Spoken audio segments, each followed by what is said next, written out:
Hello everyone, welcome here. Today we are going to start a video series which is definitely help you to boost up your concepts of chemistry, which helps you a lot in NEET, JEE or 11th class preparation.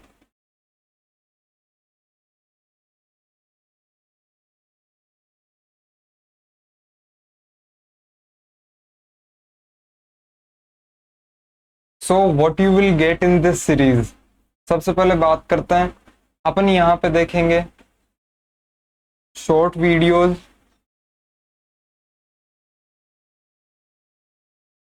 ठीक है, chemistry से related. अब वो short videos किसकी होगी?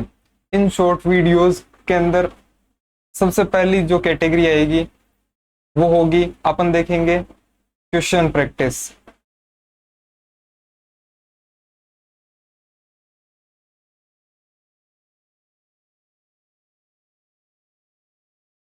Second, अपन इसके in short videos के अंदर अपने कॉन्सेप्ट्स को बिल्ड करेंगे, ठीक है। कोई एक स्पेसिफिक कॉन्सेप्ट उठाएंगे, टॉपिक उठाएंगे केमिस्ट्री में से, उसके अंदर डिटेल के अंदर जाके समझेंगे कि वो चीज क्या होती है। जैसे कभी अपन ने उठा ली बैक बॉन्डिंग, तो कभी उठा लिया इलेक्ट्रॉनिक कॉन्फ़िगरेशन, तो कभी उठा ली Lewis acid base theory and so on, ठीक है। And at last you will get previous year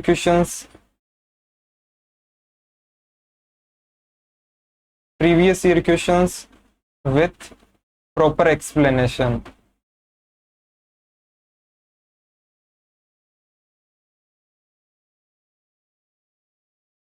clear? So start करते हैं अपनी इस वीडियो सीरीज को।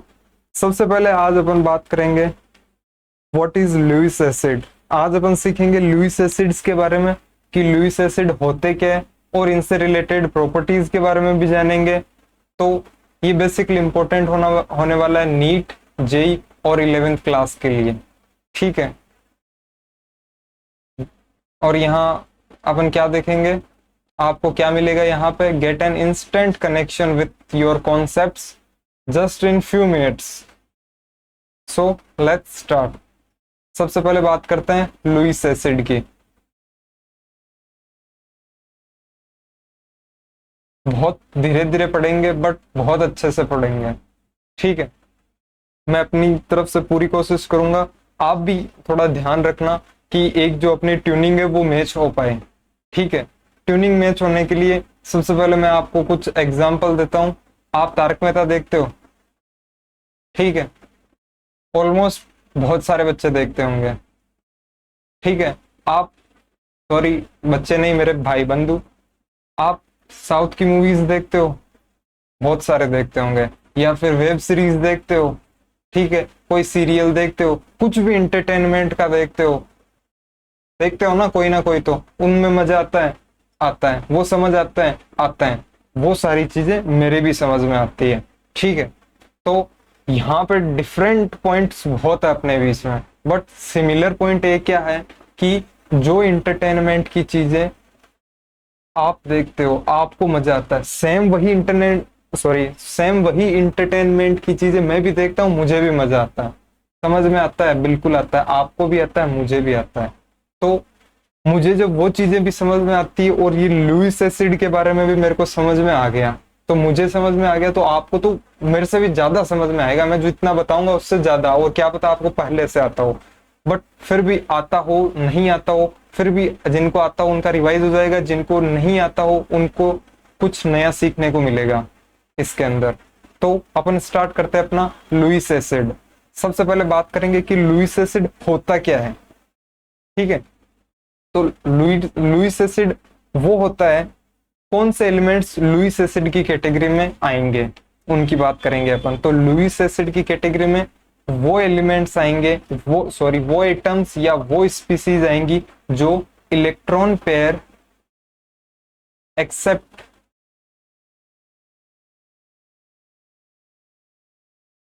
कर सकती हो। मतलब यहाँ पे मैं आपको एक सिंपल सी बात बोलना चाहता हूँ कि जो भी स्पीसीज होगी या जो भी एटम्स होंगे वो इलेक्ट्रॉन पेयर एक्सेप्टर होंगे। अगर इलेक्ट्रॉन पेयर एक्सेप्टर होंगे मतलब वो इलेक्ट्रॉन पेयर ले सकते हो। अब इलेक्ट्रॉन पेयर क्या होता है?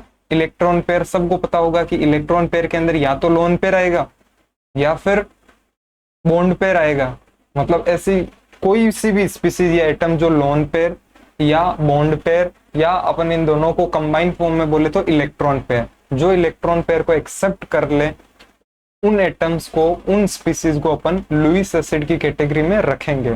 तो इसके लिए अपन लिखेंगे कुछ, और वो क्या लिखेंगे साथ साथ आप भी लिख सकते हो।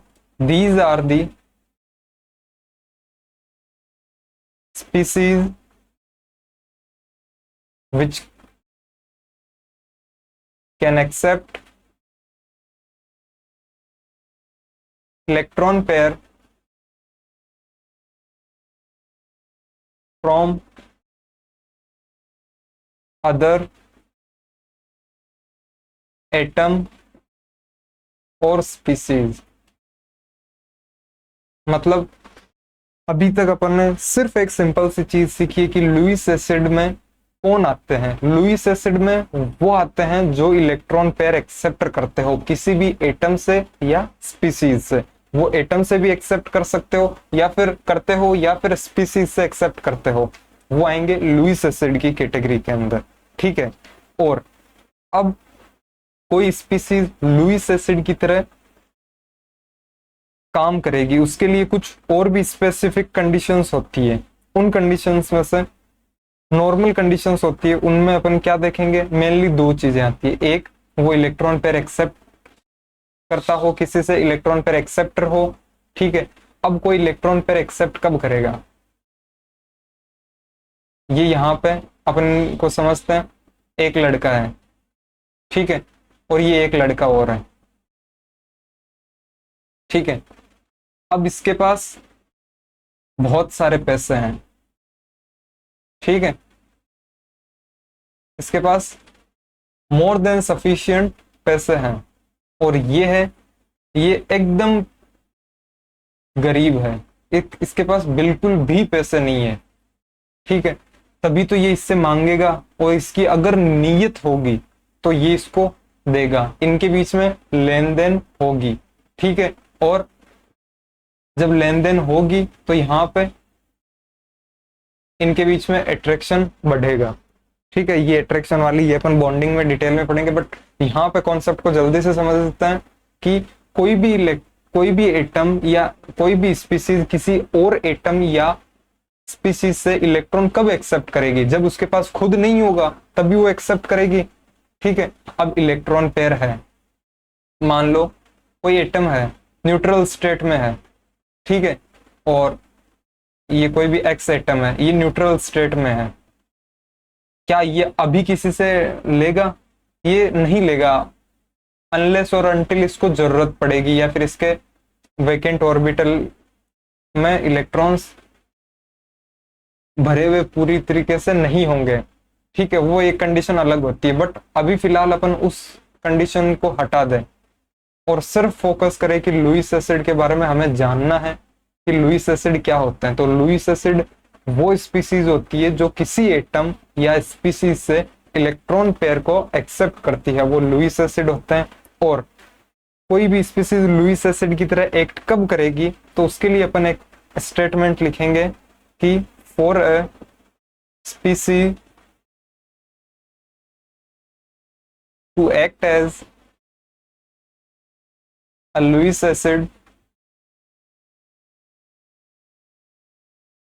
it should have a vacant orbital। ठीक है। उसके पास वैकेंट ऑर्बिटल प्रेजेंट होना चाहिए या फिर उसके पास इलेक्ट्रॉन की कमी होनी चाहिए, तभी वो इलेक्ट्रॉन पेयर एक्सेप्ट करेगा। क्योंकि ऐसा तो फिर अगर ऑलरेडी इलेक्ट्रॉन्स है और वो बहुत सारे इलेक्ट्रॉन्स ले लेगा तो वो अनस्टेबल हो जाएगा। बट यहाँ पे अपन ने सिर्फ अभी तक दो चीजें सीखी है कि एक, लुईस एसिड क्या होते हैं। Lewis acid electron pair acceptor होते हैं। इलेक्ट्रॉन पेयर एक्सेप्टर और उनके पास शुड हैव वैकेंट ऑर्बिटल, उनके पास वैकेंट ऑर्बिटल प्रेजेंट होना चाहिए। ठीक है, ये अपन ने बात की लुईस एसिड के बारे में। अब अपन जानेंगे कि लुईस एसिड कौन कौन से होंगे, टाइप्स ऑफ लुईस एसिड, कि लुईस एसिड की कैटेगरी में कौन कौन से एटम्स और स्पीसीज आएंगे। तो उसके अंदर सबसे पहला नाम अपन लिखेंगे केटाइंस का, केटाइंस विथ वैकेंट ऑर्बिटल।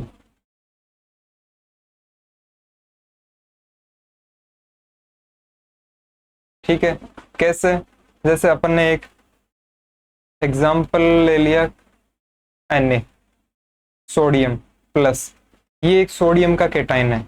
ठीक है, अब इसके पास देखना, ये केटाइन है, इसके पास इलेक्ट्रॉन की कमी है, तो ये इजीली इलेक्ट्रॉन एक्सेप्ट कर सकता है, कर सकता है। ये ऐसे भी इलेक्ट्रॉन एक्सेप्ट कर सकता है, और इसके पास वैकेंट ऑर्बिटल भी है। वैकेंट ऑर्बिटल कौन सा, अभी बताता हूं मैं। Na का इलेक्ट्रॉनिक कॉन्फ़िगरेशन देखें अपन, तो वो होता है 1s, इसका एटॉमिक नंबर होता है 11, तो 11 इलेक्ट्रॉन अपन फिल कैसे करेंगे इलेक्ट्रॉनिक कॉन्फ़िगरेशन के ऑर्डर में, 1s2, 2s2, 2p6, 3s1। तो यहाँ पे 2 2 4 4 6 10 और 1 11, 3s1 तक इसके अंदर इलेक्ट्रॉन फिल हो गए। मतलब थर्ड शेल के अंदर, थर्ड ऑर्बिट के अंदर इलेक्ट्रॉन्स फिल होना स्टार्ट हो गए। अब थर्ड ऑर्बिट में कौन कौन सी सब शेल्स होती है, 3s के बाद में 3p भी प्रेजेंट होती है और 3d भी प्रेजेंट होती है। और ये इनके अंदर कोई भी इलेक्ट्रॉन नहीं गया, क्योंकि 3s1 तक ही अपना काम निपट गया था। तो यहां पे अपन क्या बोल सकते हैं, इसके पास ये क्या है, वैकेंट ऑर्बिटल्स या फिर ऑर्बिटल्स, इसके पास ये वैकेंट ऑर्बिटल्स है। तो ये कंडीशंस को फुलफिल कर रहा है, तो ये एक Na+ एक लुईस एसिड है। मतलब जितने भी केटाइंस होंगे वैकेंट ऑर्बिटल के साथ, वो लुईस एसिड की तरह एक्ट करेंगे और वो लुईस एसिड की कैटेगरी में आएंगे। यहाँ पे क्या हो सकता है, K+ हो सकता है, एग्जाम्पल Mg2+, Al3+, एंड यहाँ पे जो H+ होता है वो भी लुईस एसिड की तरह काम करता है। ध्यान रखना, ये इलेक्ट्रॉन गेन कर सकता है। ठीक है, और अब बात करें सेकंड टाइप की। दूसरा टाइप क्या हो सकता है, पहला अपना हो गया cation with vacant orbital and H+, ये लुईस एसिड की तरह काम कर सकता है। सेकंड अपना आता है हाइपो वैलेंट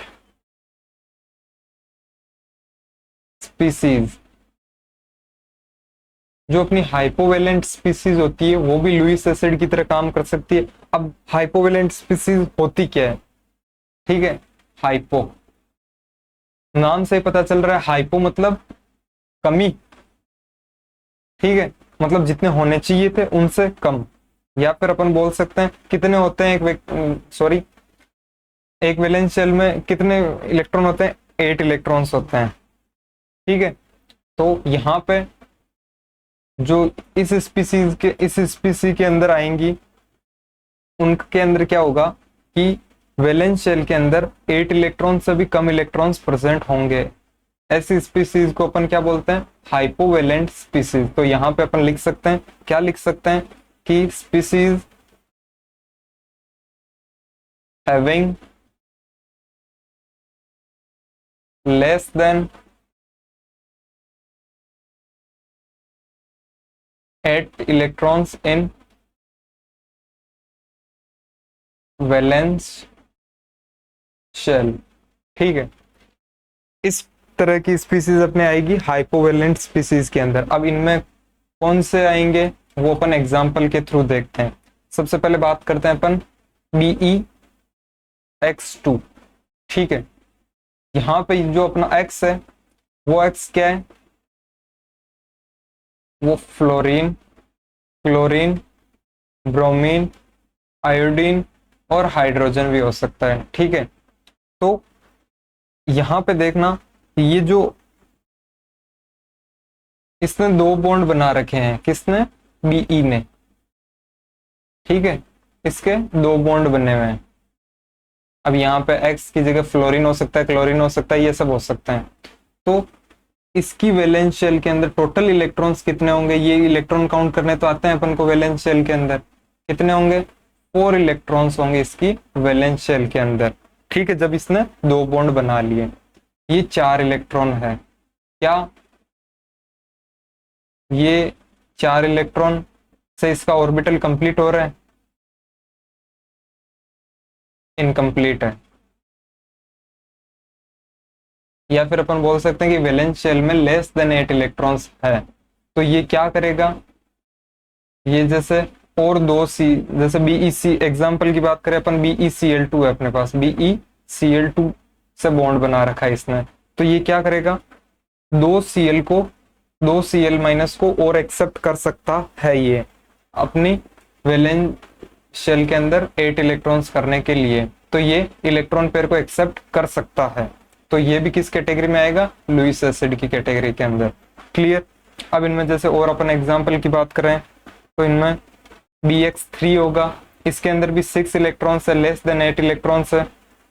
या फिर बात करें ALX3 की, इसके अंदर भी 6 इलेक्ट्रॉन्स है, ठीक है। तो ये सब किस में आएंगे, लुईस एसिड की कैटेगरी के अंदर आएंगे, जिनकी वैलेंस शेल में लेस देन, जिनके सेंट्रल एटम की वैलेंस शेल के अंदर लेस देन 8 इलेक्ट्रॉन्स हो, उनको अपन बोलते हैं, क्या बोलते हैं, हाइपोवेलेंट स्पीसीज। और वो किस में आती है, किस में आती है, लुईस एसिड की कैटेगरी में। क्लियर। नेक्स्ट अपन बात करेंगे थर्ड पॉइंट में, थर्ड टाइप के अंदर अपन देखेंगे स्पीसीज विथ, अब थोड़ी स्पीड से अपन चलेंगे, यहां तक अपन ने स्लोली पढ़ा ताकि एक बार अपन अपनी ट्यूनिंग मैच कर सके, होप सो हो चुकी होगी अब तक। So species with vacant d orbital on central atom, ठीक है। ऐसी स्पीसीज जिनके पास वैकेंट d ऑर्बिटल हो, किसके पास, सेंट्रल एटम के पास, ठीक है। जितने भी एलिमेंट्स थर्ड पीरियड, क्या बोल रहा हूं मैं, जितने भी एलिमेंट्स थर्ड पीरियड या फिर उससे नीचे वाले, ठीक है, उसके बिलो के, वो सब इस कैटेगरी में आएंगे। जैसे अपन ने बात की है डी ब्लॉक एलिमेंट्स की, तो डी ब्लॉक एलिमेंट्स के अंदर डी सब शेल के अंदर इलेक्ट्रॉन्स आना स्टार्ट हो जाते हैं, ठीक है। और उससे नीचे वालों के अंदर भी जो डी होगा वो खाली पड़ा रहेगा। कैसे पड़ा रहेगा, नहीं, वो आपको इलेक्ट्रॉनिक कॉन्फ़िगरेशन से पता होना चाहिए, या फिर पीरियोडिक टेबल पढ़ ली तब पता होना चाहिए, और नहीं पता तो आप वीडियोस में जाके देख सकते हो, मैंने बता रखा है, ठीक है। तो मैं अभी इसको हटाता हूं और यहाँ पे एक स्टेटमेंट लिखने जा रहा हूं। वो स्टेटमेंट क्या है कि इस कैटेगरी में कौन से आएंगे, जितने भी एलिमेंट्स थर्ड पीरियड के हैं या उससे बिलो के हैं, species with central atom of third period और below are fall in this category, ठीक है। कैसे बात करते हैं एग्जांपल से, कौन से आएंगे, जैसे अपने पास PCl3 है, इसके पास P के पास एक लोन पेयर भी है, ठीक है। अब इसका अपन इलेक्ट्रॉनिक कॉन्फ़िगरेशन देखें P का, तो P 3s2 3p3, यही होता है इसका इलेक्ट्रॉनिक कॉन्फ़िगरेशन फॉस्फोरस का। अब यहाँ पे जो थर्ड शेल के अंदर इलेक्ट्रॉन्स फिल होना स्टार्ट हुए हैं, ठीक है, तो थर्ड के अंदर 3d भी होता है और 3d यहाँ पे खाली पड़ा है, ठीक है। तो अपन क्या बोल सकते हैं, यहाँ पे वैकेंट ऑर्बिटल अवेलेबल है, ये इलेक्ट्रॉन पेयर को एक्सेप्ट कर सकता है, तो ये क्या होगा, ये अपना लुईस एसिड की तरह काम करेगा। और यहाँ पे एग्जांपल की बात करें PCl5, अब यहाँ पे भी p के पास वैकेंट d ऑर्बिटल है सेंट्रल एटम के पास, SO2 या फिर SO3, और भी ऐसे बहुत सारे एग्जांपल्स होते हैं जिनके सेंट्रल एटम के पास वैकेंट d ऑर्बिटल हो। और d ऑर्बिटल कहाँ से स्टार्ट होता है? थर्ड शेल से स्टार्ट होता है, 2d नहीं होता, 3d होता है। इसलिए थर्ड पीरियड या फिर उससे नीचे के जो भी अपने पास स्पीसीज होंगी या जिनका सेंट्रल एटम थर्ड पीरियड या उसके बिलो के हैं, उनके पास वैकेंट d ऑर्बिटल होगा, वो अपने लुईस एसिड की तरह काम करेंगे। नेक्स्ट अपन बात करते हैं एक और टाइप के, और वो टाइप अपना क्या है उसकी बात करते हैं अपन, स्पीसीज बॉन्डेड विथ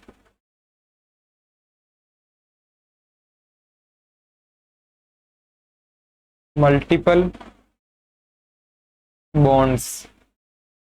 ठीक है, जितनी भी मल्टीपल बॉन्ड वाली स्पीसीज होंगी, ठीक है, वो भी इसके अंदर आएगी लुईस एसिड के अंदर। कैसे आएंगी देखते हैं। O double bond C double bond CO2 अपने पास एक स्पीसीज है। अब यहाँ पे ध्यान से देखना कि जो ऑक्सीजन है और कार्बन है, इनमें मोर ईएन एटम कौन सा है? ये मोर ईएन एटम, ठीक है। और कार्बन है वो ऑक्सीजन के कंपेरेटिवली लेस ईएन, इसकी इलेक्ट्रोनेगेटिविटी इससे कम है। तो ऑक्सीजन क्या करेगा? कार्बन के इलेक्ट्रॉन्स को अपनी तरफ पुल कर लेगा।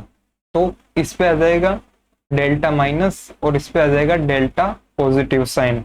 ठीक है, अब पॉजिटिव साइन आ गया यहाँ पे, मतलब इसके पास इलेक्ट्रॉन की कमी है, और कमी है तो ये एक्सेप्ट कर सकता है। ठीक है, तो यहाँ पे अपन बात करते हैं O C O, और यहाँ पे इस डबल बॉन्ड को हटा के अपन यहाँ पे माइनस साइन लिख सकते हैं। ठीक है, ये डबल बॉन्ड था, इसने अपनी तरफ ले लिया, और यहाँ पे पॉजिटिव साइन हो गया, मतलब इसके पास वैकेंट ऑर्बिटल जनरेट हो गया, और ये किसके अंदर आ सकता है? लुईस एसिड की तरह ये काम कर सकता है। मतलब मैं क्या बोलना चाहता हूँ कि अगर मल्टीपल बॉन्ड है और बॉन्ड शिफ्टिंग की वजह से, मतलब यहाँ से ये वाला बॉन्ड था, ये इधर शिफ्ट हो गया, इसका जो इलेक्ट्रॉन क्लाउड था वो ऑक्सीजन ने ले लिया क्योंकि इसकी ईएन ज्यादा थी।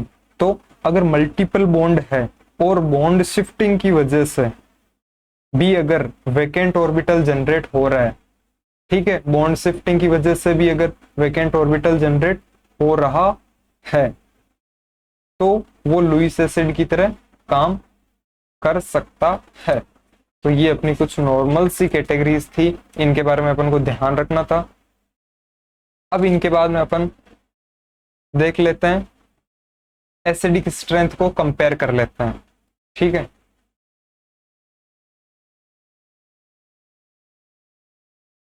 हेडिंग लिखेंगे comparison of Lewis acidic strength. ठीक है, इसके अंदर आपको मैं बता दूं कि एक सिंपल सी चीज अपन को ध्यान रखनी, और वो कैसे होगी वो भी एक्सप्लेन करूंगा। यहाँ पे अपन लिखेंगे लुईस एसिड कैरेक्टर होगा वो किसके डायरेक्टली प्रोपोर्शनल होता है? वो एक तो होता है ईएन के, ईएन ऑफ सराउंडिंग एटम के। कैसे होता है बात करते हैं। इधर देखना, यहाँ पे कार्बन, ये ऑक्सीजन, कार्बन, चलो इनको छोड़ो, ये अपने पास कोई ए है और ये दो बी से जुड़ा हुआ है, और यहाँ पे अपन मानते हैं कि इसकी ईएन ज्यादा है। तो अगर इसकी ईएन ज्यादा है तो ये इसके इलेक्ट्रॉन्स को अपनी तरफ पुल कर लेगा, इसके इलेक्ट्रॉन क्लाउड को, तो इस पे डेल्टा पॉजिटिव साइन आएगा और इस पे डेल्टा नेगेटिव साइन आ जाएगा।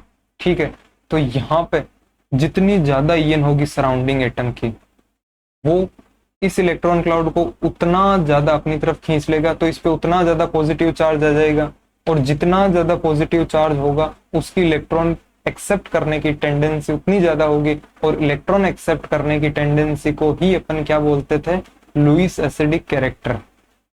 ठीक है, तो मैं यहाँ पे क्या लिख सकता हूँ कि जो एसिड स्ट्रेंथ कैरेक्टर होगा वो सराउंडिंग एटम की ईएन से डायरेक्टली प्रोपोर्शनल होता है, और वो किससे डायरेक्टली प्रोपोर्शनल होता है, जितना ज्यादा positive charge.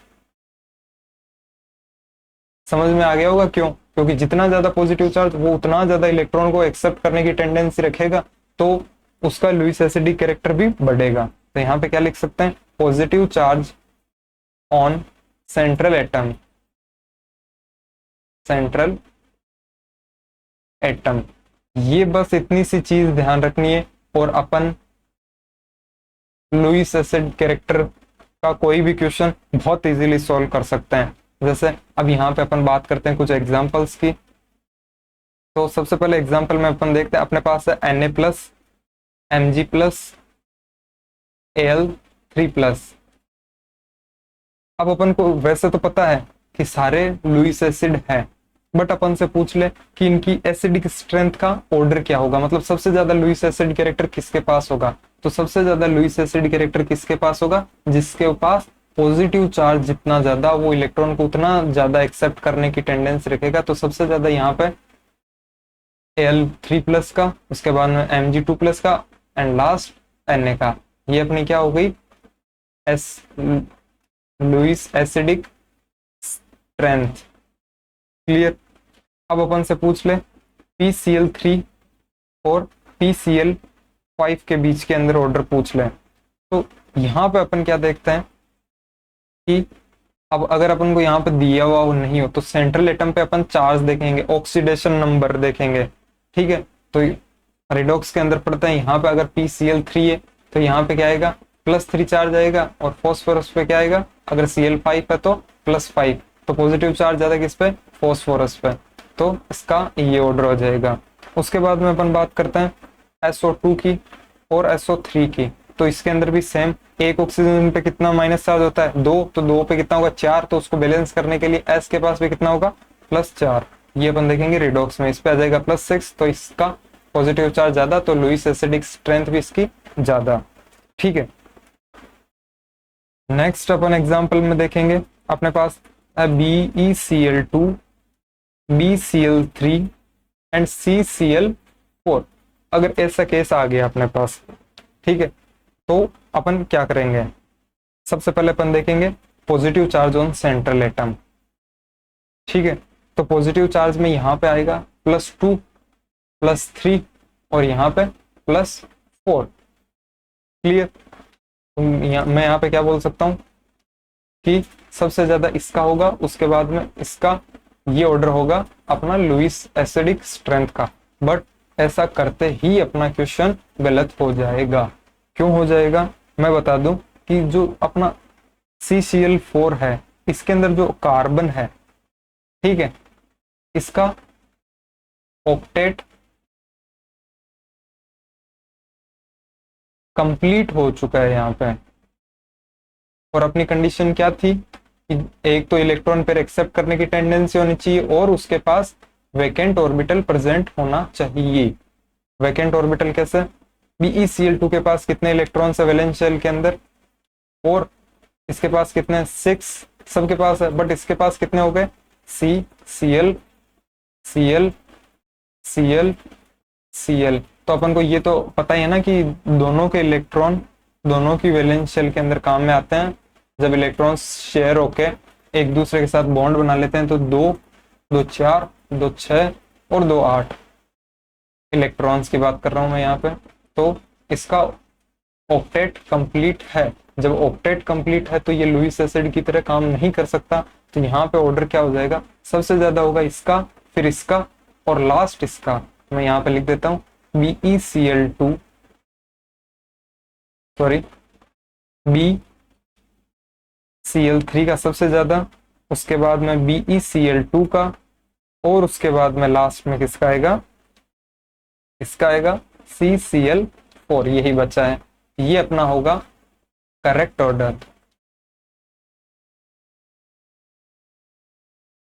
For Lewis acidic strength. Clear. अब अपन बात करेंगे नेक्स्ट। नेक्स्ट अपन देखेंगे एक और एग्जाम्पल। वो एग्जाम्पल क्या देखेंगे, मैं लिख देता हूं यहां पे सबसे पहले, ये थोड़ा इंपॉर्टेंट भी है। SiF4 SiCl4 SiBr4 and SiI4। अब यहां पे अपन बात करें इसके ऑर्डर की, तो Si पे भी 4, ऑक्सीडेशन नंबर 4, इस पे भी 4 आएगा, इस पे भी 4 आएगा और इस पे भी 4 आएगा। इनका ऑक्सीडेशन स्टेट एकदम सेम है, सब पर चार्ज सेम है, तो सब कुछ डिपेंड करेगा सराउंडिंग एटम पे, इन पे करेगा। और सराउंडिंग एटम के अंदर अपन ने क्या देखा था कि Lewis acidic strength directly proportional होती है En ऑफ सराउंडिंग एटम। अभी मैंने लिखा था पहले, थोड़ी देर पहले, याद है, आ रहा है? तो यहाँ पे सबसे पहले बात करते हैं SiF4 की।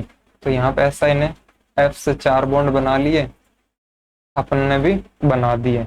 अब फ्लोरीन ज्यादा इलेक्ट्रोनेगेटिव है, ठीक है, फ्लोरीन की En ज्यादा है। मैं यहाँ पे क्या बोल रहा हूँ, ध्यान से सुनना। फ्लोरीन ज्यादा इलेक्ट्रोनेगेटिव है, तो ये सिलिकॉन से इलेक्ट्रॉन को अपनी तरफ पुल भी क्या करेगा, ज्यादा। ठीक है, तो सिलिकॉन पर क्या हो जाएगी, इलेक्ट्रॉन डेफिशिएंसी उतनी ज्यादा बढ़ेगी। ठीक है, इलेक्ट्रॉन डेफिशिएंसी उतनी ज्यादा बढ़ेगी, तो उस पर लुईस एसिडिक, तो उसका लुईस एसिडिक कैरेक्टर भी बढ़ेगा। जितना ज्यादा इलेक्ट्रॉन की कमी, वो उतनी ज्यादा जल्दी, उतनी ज्यादा टेंडेंसी के साथ इलेक्ट्रॉन्स को एक्सेप्ट करने की टेंडेंसी रखेगा। इसके कंपैरिजन के अंदर अगर सिलिकॉन क्लोरीन से जुड़ा हुआ होता, तो यहाँ पे क्लोरीन की सराउंडिंग एटम की En क्या है, कम है ना, तो ये इससे इलेक्ट्रॉन कम अपनी तरफ पुल करेगा एज कंपेयर टू फ्लोरीन की टेंडेंसी, क्योंकि फ्लोरीन की En सबसे ज्यादा होती है। तो En के अकॉर्डिंग अगर अपन इनका ऑर्डर देखें, सॉरी, ऑर्डर देखें, तो यहाँ पर क्या ऑर्डर आना चाहिए, मैं लिख देता हूं एक बार। ये समझ में आ गया ना, कितना अच्छे से समझाया मैंने कि गलत हो ही नहीं सकता, इतना अच्छे से समझाया ना मैंने। ठीक है, बताता हूँ इसका ऑर्डर। तो इसकी एसिडिक स्ट्रेंथ का जो करेक्ट ऑर्डर होगा वो क्या होगा, SI, यहीं पे लिख देते हैं SiF4 पे En सबसे ज्यादा, इसकी सबसे ज्यादा, और इसकी, सॉरी, इसकी सबसे ज्यादा, इसकी उससे कम, इसकी उससे कम, इसकी उससे कम। क्लियर, ये अपने पास आ गया लुईस एसिडिक स्ट्रेंथ का ऑर्डर। नेक्स्ट अपन एक एग्जांपल और देखते हैं, और वो एग्जांपल अपने पास क्या है और क्या नहीं, उसके बारे में जानकारी प्राप्त करेंगे। तो जानकारी के अंदर आपको बताया जाता है कि आपके पास है BF3, BCl3, BBr3, BI3। तो ये कर दोगे? हाँ कर देंगे। क्यों कर देंगे? क्योंकि भैया अभी आपने इतना अच्छे से एक्सप्लेन किया, और आपने खुद नहीं माना, हमने माना या ना माना, बट आपने माना कि आपने अच्छे से समझा है, और अब सही कर देंगे। तो उसी कॉन्सेप्ट को आपने लगा दिया इस पे, अगर आपको अच्छे से समझ में आया तो लगाते ही आप डायरेक्ट इसका ऑर्डर दोगे ये। ठीक है, यही होना चाहिए, होना तो चाहिए। मतलब मैं जब इतना बोल रहा हूं तब आपको भी पता लग गया होगा कि यहाँ पे कुछ लोचा है, और लोचा क्या है, ये गलत है। तो इसका जो एक्चुअल ऑर्डर होगा वो क्या होगा फिर लुईस एसिडिक स्ट्रेंथ का, वो होगा BF3, BCl3, BBr3 and BI3। ये कैसे हो गया, ये तो पूरा अपोजिट हो गया, मतलब ये तो वही बात हो गई ना।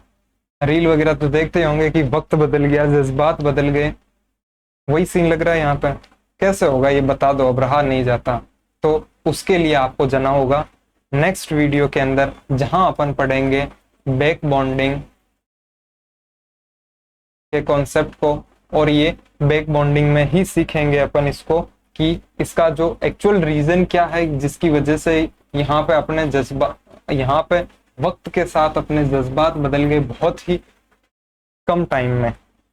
ठीक है, तो होप सो आपको बहुत अच्छे से समझ में आया होगा।